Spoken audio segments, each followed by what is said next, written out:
welcome to Indus News Live from Islamabad. I'm Hira Mustafa and these are the headlines.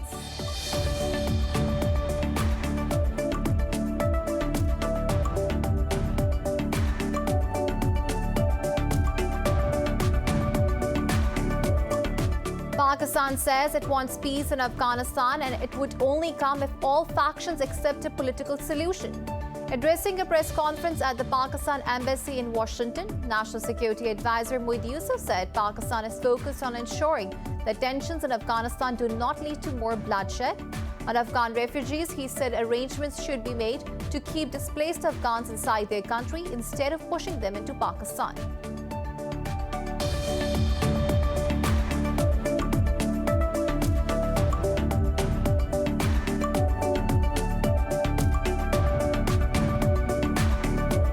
Fighting is raging around three major cities in southern and western Afghanistan as the Taliban make gains amid withdrawal of foreign forces. Taliban fighters have entered parts of Herat, Lashkar and Kandahar. The Taliban say they struck Kandahar airport with 3 rockets to thwart airstrikes conducted by Afghan forces.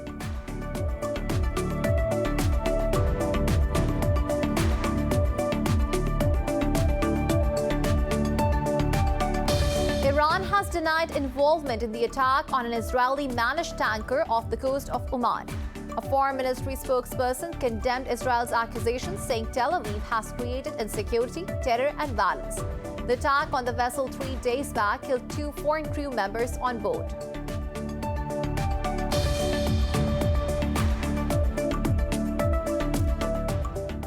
Brazil has reported more than 900 COVID-19 deaths and nearly 38,000 new cases in the past 24 hours. Meanwhile, Pakistan has registered 62 new deaths and more than 5,000 infections, the highest in 5 months.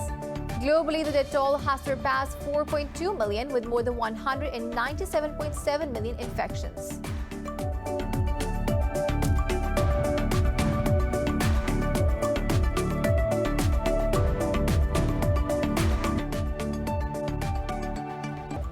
Well, those were the headlines. News in detail coming after the short break. Stay with us.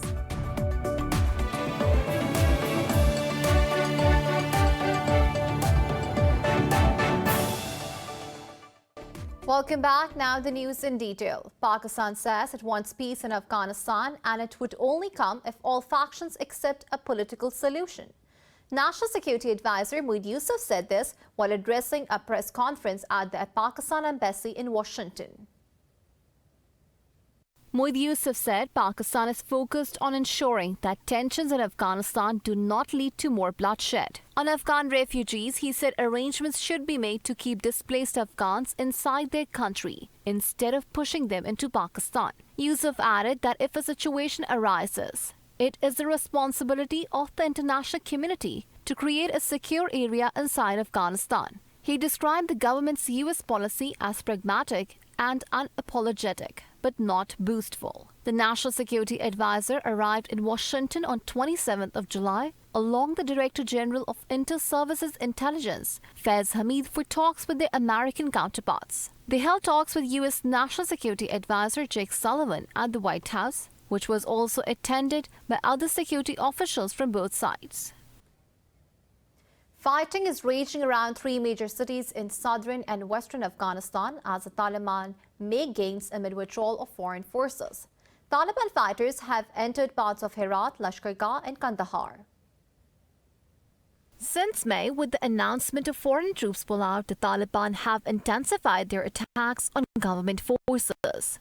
In Lashkar, the Taliban fighters were reported only hundreds of meters away from the governor's office, but had been pushed back. The Taliban say they struck Kandahar airport with 3 rockets to thwart airstrikes conducted by the Afghan forces. Government officials said the runway was partially damaged and the attacks forced them to suspend all flights. Meanwhile, the Taliban and United Nations officials discussed the attack on a UN compound in Herat province. Mohammed Naim said both sides regretted the damage caused to the office of the UN mission. The group emphasized that such incidents should not be used for political gain. He said the Taliban reaffirmed the policy of providing security for the UN and all facilities in the areas under their control.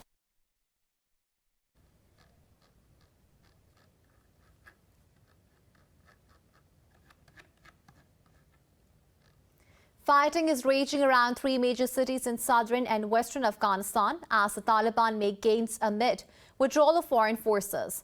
Taliban fighters have entered parts of Herat, Lashkar and Kandahar. For more on this, we are joined by James Dorsey, international analyst from Singapore. Thank you for your time. Mr. Dorsey, Pakistan's National Security Advisor Moeed Yusuf has said that Pakistan cannot bear the burden of hosting more Afghan refugees. Have the US and its allies made any arrangements to keep the displaced Afghans in their country before withdrawal? It's certainly true that Pakistan, as well as other neighboring countries, but particularly Pakistan, has carried the burden of Afghan refugees for many years. Having said that, it's quite clear that we're going to probably get a new wave of refugees, and I don't see that there is that much that the United States and its allies will be able to do about it, particularly since they've withdrawn their forces. So this is really going to come down to Afghanistan's neighbors, with Pakistan in the lead. Right. Mr. Dorsey, despite peace talks in Doha, the fighting is raging in Afghanistan and the Taliban have continued to make gains. Do you see any political settlement in near future? I don't think anybody expected the fighting not to rage because of the peace talks in Afghanistan and the way that those peace talks were handled. At this point, the question still remains, what is the ultimate Taliban objective? Is the objective to increase leverage in terms of negotiations with the government in Kabul, as well as with Afghanistan's neighbors? Or are we now seeing a new stage in the offensive by the Taliban, which means that they do want to take the urban centers? Right. Mr. Dorsey, the Afghan parliamentarians have accused their newly appointed Chief of Army Staff, General Wali Ahmad Zai, of focusing on rivalries with corps commanders instead of war. Are the Taliban taking advantage of these rivalries among the Afghan military? I think there's no doubt that they're taking advantages of differences between within the Kabul government and its supporters. Having said that, there are differences among the Taliban too, and they're being exploited by other parties. That's par for the course. Mr. Dorsey, thank you for speaking to Indus News. Now we're moving on. Pakistan hopes India will act fairly during its month-long tenure as the president of the UN Security Council. India will be holding the presidency of the powerful 15-nation body for the month of August, beginning Sunday. Islamabad reminded New Delhi of its legal obligation to implement the Council resolutions on occupied Jammu and Kashmir, welcoming the letter by European lawmakers expressing concerns over rights abuses in the valley. The Foreign Office said India continues its propaganda to push the sham narrative of so-called normalcy. The office spokesperson said India must realize that it cannot ignore the international community's calls. He said the global censure and condemnation of the Indian atrocities in the occupied valley must go on. Indian troops martyred 37 civilians, including 2 women, in occupied Jammu and Kashmir during the month of July. According to media reports, the occupying troops killed 8 people in fake encounters or in custody. During the month, 28 people, including media men, were critically injured after Indian troops used brute force on peaceful protesters. The reports maintained that at least 57 civilians were arrested under the Black Law Public Safety Act. The troops also damaged 10 houses during at least 219 cordon and search operations in the month. Iran has denied involvement in an attack on an Israeli-managed tanker off the coast of Oman. The attack on the vessel 3 days back killed 2 foreign crew members on board. In a news briefing, Foreign Ministry spokesperson Saeed Khatibzadeh condemned Israel's accusations. He said Tel Aviv has created insecurity, terror and violence. Meanwhile, the U.S. military says its Navy is assisting the tanker, which it believed was hit by a drone strike. In a statement, the CENTCOM said U.S. Navy explosive experts are prepared to support an investigation into the attack. Earlier, Israeli Foreign Minister Yair Lapid spoke with his U.S. counterpart Antony Blinken over the incident. In a tweet, Lapid said the two sides are working together to formulate an effective international response. A Palestinian man has been killed in a shooting in Israel's Galilee region. Medics say 2 others were stabbed and critically wounded in a related act of violence in the Yarka village. 30-year-old Sarhan Atala was reportedly married a day earlier. Over 56 Palestinian nationals of Israel have been killed since the beginning of the year in an ongoing crime wave. Palestinians have long blamed the Israeli police for turning a blind eye to gun violence among Arab Israelis. The police are even suspected of collaborating with the criminal gangs. In Yemen, the Saudi-led coalition says it has intercepted and destroyed a booby-trapped drone launched by the Houthi rebels. The coalition said that the drone was fired towards the Khamis Mashed region in Saudi Arabia. It added that all futile attempts to target civilians will be confronted and thwarted. This comes a day after the coalition thwarted a Houthi drone attack on a Saudi commercial ship. The General Secretary of the Council of Arab Interior Ministers and the Bahraini Foreign Ministry condemned the attack on the ship. Syrian President Bashar al-Assad has tasked Prime Minister Hossein Arnouz to form a new government. The decision came following the May election that extended Assad's 2-decade-old presidency. The Syrian president named Hossein Arnouz as prime minister last year to replace Imad Khamis, who was fired due to an economic crisis. President Assad took oath last month for a 4th term in office. Meanwhile, the Western governments and UN criticized the Syrian elections as a farce. Azerbaijan says Armenian forces have once again violated the ceasefire and targeted its position in the Nakhchivan Autonomous Republic. The Azeri Defense Ministry said Nakhchivan's Hyderabad settlement were attacked from Armenia's Vadi city. The ministry said its forces responded with retaliatory fire. However, no casualties have been reported in the attack. Both sides have been reporting skirmishes since a 6-week war over the Nagorno-Karabakh region last year.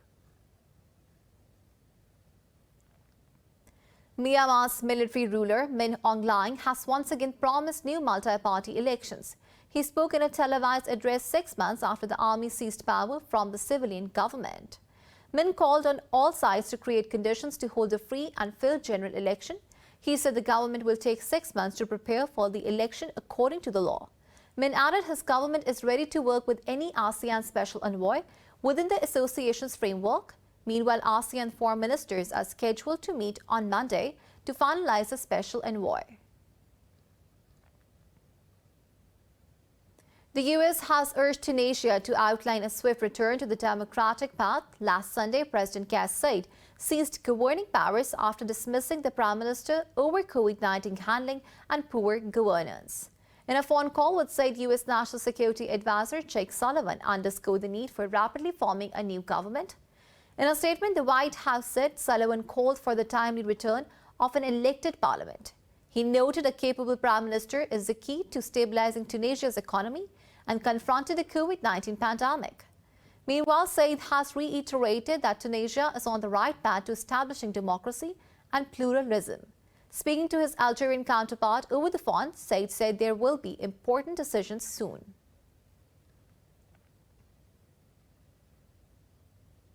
More news stories coming up after the short break. Stay with us.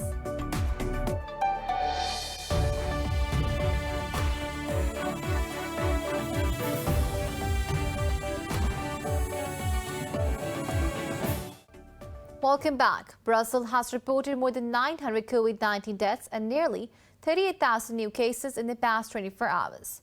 Globally, the death toll has surpassed 4.2 million with more than 197.7 million infections. Details in the following report. Controversy surrounding COVID-19 vaccines and Delta-driven surge. Governments are forced to reimpose lockdowns as the protests against restrictions start again. Over in Europe, anti-lockdown protests planned to take place in Berlin, Germany were banned by the city's administrative court. But in France, thousands of people protested against the imposition of a health pass for a wide array of social venues. I won't go to restaurants. I don't give a damn. I won't sell my soul to go to the cinema or for other nonsense. That's it. There is more at stake. Freedom. There is nothing above freedom. We have started losing all our liberties, so it must stop. That's enough. We must put an end to their nonsense. In Asia, the situation continues to get worse. Vietnam will impose strict curbs on movement in several cities and provinces from Monday. The Olympics host city Tokyo in Japan as well as Thailand and Malaysia announced record infections, mostly driven by the highly transmissible Delta variant. The Thai government says the Delta variant is accounted for more than 60% of the cases in the country and 80% in Bangkok. A Thai hospital morgue, overwhelmed by COVID-19 deaths, has begun storing bodies in refrigerated containers. Back then, during the tsunami disaster, we used the containers to store bodies that were waiting for autopsies to be identified. But we haven't had to do that until now, as the pandemic has made us resort back to container storage. We now have to buy it instead of renting it, which costs around 250,000 baht each, so that we have it permanently. Australia's east coast states of New South Wales and Queensland saw the COVID-19 Delta variant spread significantly, with millions under strict lockdown. Sydney and its surrounding reported 239 new cases of Delta strain, matching the record daily number of cases on 29th of July. There were 9 new locally acquired infections in neighbouring Queensland, the biggest daily spike in almost a year. In the US, a pandemic-related ban on residential evictions has expired, putting millions of renters at risk of being forced from their homes. The US Senate held a rare Saturday session but did not address the issue and failed to vote on legislation.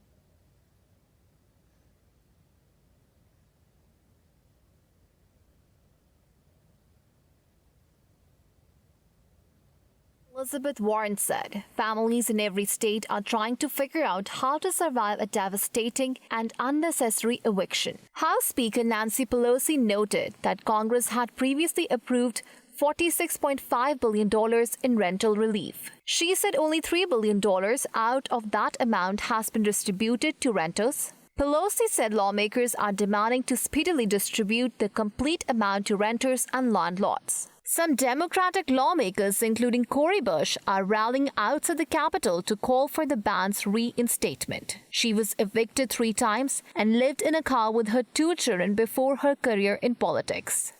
The night was, it was necessary to continue this awareness because we need our, the powers that be to understand that we're not just going to let this go quietly when the lives of actual people that we're supposed to represent, like actual whole people, like human beings. Over 15 million people and 6.5 million households are currently behind on payments, collectively owing more than $20 billion to landlords. Pakistan's daily coronavirus infections tally crosses the 5,000 mark for the first time in 5 months. The Health Ministry says the positivity rate has reached 8.82%, the highest in over 2 months. The ministry says the virus claimed 62 lives overnight, taking the death toll to 23,422. It said the caseload has neared 1,035,000, while over 941,000 people have recovered. The ministry noted there are nearly 70,000 active cases, of which over 3,200 are critical. Meanwhile, Planning Minister Asad Umar has urged people to strictly follow SOPs and get vaccinated to contain Delta variant. He also noted the country has administered more than 30 million jabs so far. In Pakistan, 5 people are killed and 4 others injured in rain-related incidents in northwestern Khyber Pakhtunkhwa province. According to Provincial Disaster Management Authority, relief operations are underway in the affected areas. Heavy mud flows and flash flood had also blocked Karakoram Highway at 26 different locations in Chilas district. However, Pakistan's military frontier work organization has cleared all blocked points for traffic. Moreover, the FWO's workers also constructed a new track as a portion of the highway washed away due to landslides. New Zealand has formally apologized for racially targeted immigration raids on the Pacific community during the 1970s. The Dawn raids took place from 1974 to 1976 and resulted in deportations and prosecutions of community members. Prime Minister Jacinda Ardern made the formal state apology at a ceremony at Auckland Town Hall. Addressing hundreds in attendance, Ardern said the Pacific communities continue to suffer and carry the scars of the dawn raids. She said the government regretted that the raids were ever considered appropriate. Ardern announced academic and vocational scholarships amounting to $1.5 million for the communities. The event, including a traditional Samoan ceremony in which people asked for, received forgiveness. U.S. Justice Department says nearly 30 top prosecutors' official email accounts were hacked during a major breach last year. The attack on users of the software SolarWinds is the worst ever cyber espionage attack on the U.S. government. According to the department, office computers of 27 attorneys were also hacked. The department said the hackers compromised the accounts as early as May 2020. The latest disclosure has raised fears the hackers may have accessed sensitive information, including the names of informants. The U.S. blamed Russia for the hacks, which gave cyber criminals access to 18,000 government and private computer networks. A large wildfire tears through Greece's western Peloponnese, burning through forests to reach the shoreline. The authorities ordered the evacuation of residents as the fire crosses over the highway connecting Athens to the city of Patras. This report has more.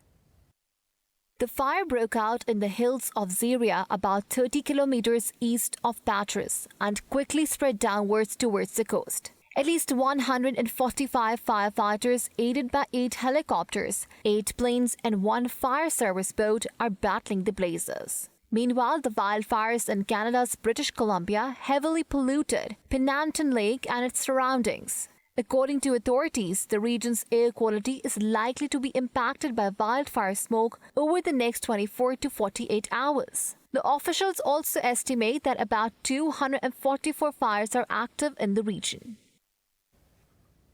Turkish President Tayyip Erdogan says majority of the wildfires are now contained with the support from Azerbaijan, Russia, Ukraine and Iran. However, Erdogan warned that if fires are sparked by arson, he would take strict actions to punish the perpetrators. President Erdogan also called for unity and solidarity during his visit to fire-hit areas. According to authorities, around 100 fires have burned across large areas of western and southern Turkey since Wednesday. Meanwhile, the death toll from the fires rose to 6 as 2 firefighters died during efforts to control the blaze. The authorities evacuated thousands of people while hundreds of homes have been damaged. In Germany, a Munich-based travel agency is selling tickets to space. The 250,000 euros ticket will let buyers fly aboard Virgin Galactic to space for an hour. More in this report. Luxury travel agents Design Racing is the only agency in Germany handling the bookings for space travel. The agency's manager Marion Aliabadi says anyone can fly provided they are physically fit and not recovering from an operation. It doesn't matter how old you are, you can be 90. If you're healthy and sporty, there are people who are 90 years old and still do many things. Age is not the limit, health is. The cardiovascular system should be okay. A recent heart attack or operation is not ideal because there is pressure on the body and nobody wants a scar breaking. Commercial space travel has drawn mixed opinions from the public, with some excited by the possibility while others remaining skeptical. Well, I like the idea because at first glance it looks totally unreal and utopian. But with any sort of progress, you have to start somewhere. So I find it quite interesting. No, not for me. I'm scared of space. I'm rather on Earth. I'm also scared of water. It's not for me. With billionaires Richard Branson and Jeff Bezos flying into space recently, there has been a lot of talk surrounding commercial space travel. Ali Abadi stumbled across Branson's project in 2009 and undertook 12 years of training to understand what she is selling. So far, her agency has managed to sell 8 tickets to male clients. In Peru, climbers have scaled the mighty Huascaran mountain to unfurl a massive flag near its peak. The group says the aim was to show unity in the politically divided country. More in this report. At 6,768 meters, Huascaran in Peru's high summit, located in the province of Yangui, climbers battle thick snow and thin air to reach the top. And to make the feat even more difficult, more than 20 climbers helped carry towards the summit a massive Peruvian flag. Never has this challenge project been done before, to take a flag that is 200 meters and which weighs 400 kilos to the most important peak in Peru, the Huascaran.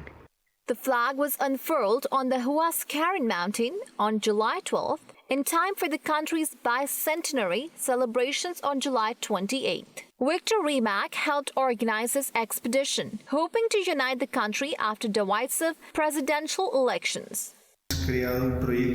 We started a project called Flag for the Bicentenary. This project commemorates 200 years of the country and for us to be able to unite Peru because the political situation has divided us a lot. So with this project, we have tried to unite Peruvians and send out a message of fellowship and hope. The spectacular Mount Huascaran is named after the 16th century Inca leader Huasca. The ascent normally takes 21 days.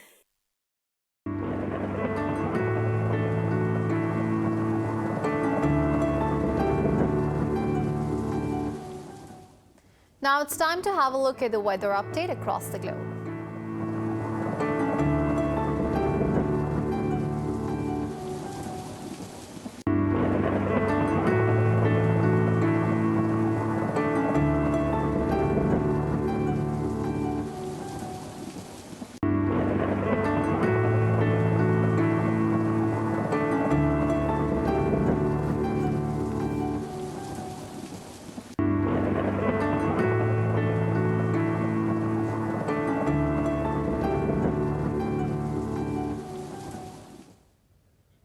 We're taking you live to Islamabad, where Prime Minister Imran Khan is taking live call session with the general public. उसी तरह सारे इदारे तबाह हुए, sports के इदारों के ऊपर अपने लोग बिठा दिए, सिफारिशी बिठा दिए, वो स्पोर्ट्स देखते देखते हमारी आंखों के सामने किधर से किधर पहुंच गई। देखें, स्पोर्ट्स एक ऐसी चीज़ है, ये समझने की बात है कि हमारा दुनिया से मुकाबला हो रहा था, हम दुनिया से मुकाबला कर रहे होते। अब दुनिया के अंदर जिधर उनके इदारे अच्छे होते हैं, वो मुसलसल अपनी स्पोर्ट्स को और कंपेटिटिव करते जा रहे होते हैं, वो नई टेक्निक सोच रहे होते हैं, वो अपने मेरिट को ऊपर लाने के बेहतर तरीके सोच रहे होते हैं, वो अपनी जो लेटेस्ट ट्रेनिंग टेक्निक्स हैं वो लेके आ रहे होते हैं, क्योंकि वहां प्रोफेशनल्स बैठे होते हैं इदारों के ऊपर। Prime Minister Imran Khan is saying we need to work on certain techniques to improve our sports. Jahangir Khan और जानशेर खान 10-10 साल स्क्वॉश के वर्ल्ड चैंपियन बन गए।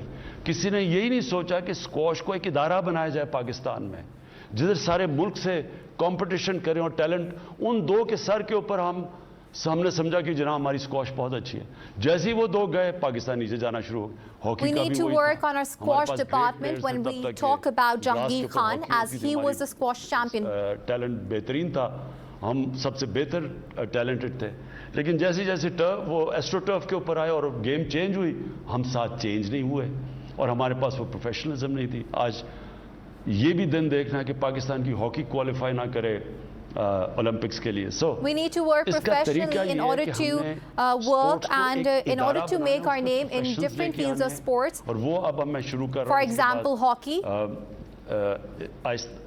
ये इस आखिरी 2 सालों में मैं पूरा जोर लगाने लगा हूं स्पोर्ट्स के ऊपर भी। सारे ये जो हॉकी फेडरेशन है इसके ऊपर पूरा इनके In the coming 2 years, our government focus is to work on sports. उस पर भी जोर नहीं दिया, क्रिकेट के ऊपर भी जोर लगाने लगा हूं। लेकिन आखिर में बात ये, एक न्यूजीलैंड है, मैं आपको अब मिसाल दे रहा हूं, 40 या 50 लाख आबादी है। उन्होंने क्रिकेट का जो टेस्ट क्रिकेट का वर्ल्ड कप है, एक वर्ल्ड कप है वनडे क्रिकेट का, एक टेस्ट क्रिकेट का, 40 या 50 लाख की आबादी ने हिंदुस्तान जिसकी 1 अरब 300 करोड़ आबादी है, उनको उन्होंने वर्ल्ड टेस्ट क्रिकेट की championship Imran Khan is giving an example of New Zealand and India. Final में पहुंच गए। तो क्या वजह है? क्योंकि उनका सिस्टम बहुत बेहतर है। न्यूजीलैंड के अंदर ज्यादा क्रिकेट ग्राउंड्स हैं सारे पाकिस्तान से, तो हमारी अगर 22 करोड़ आबादी भी है, वो आबादी ने कहीं खेलना तो है। तो अब पहले तो मैं क्रिकेट ग्राउंड सबको कहा हुआ है कि यूनियन काउंसिल तक अब ग्राउंड्स बनाए। पहले हमने तहसील लेवल पे कहा था। We will be making new cricket grounds in the country so that we can focus on तब हम मुकाबला sports. करें। अगर टैलेंट का क्या फायदा अगर टैलेंट के लिए ग्राउंड ही नहीं है। सो पहले अब हम Aahista Aahista If there is no सारा cricket सिस्टम ground, ठीक we करें। cannot लेकिन focus on our सिस्टम तबाह talent. करने में ज्यादा देर नहीं लगती, उसको ठीक करने में टाइम लगता है।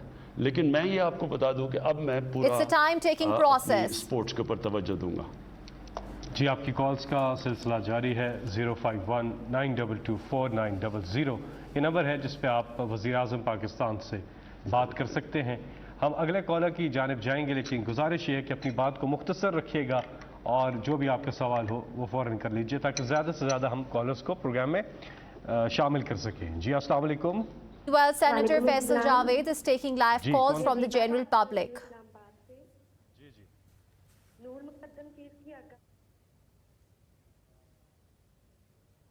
Well, that was Prime Minister Imran Khan, and he was speaking, he was taking live call session in Islamabad. And that's the latest we have. For the latest updates, you can follow us on social media at indus.news.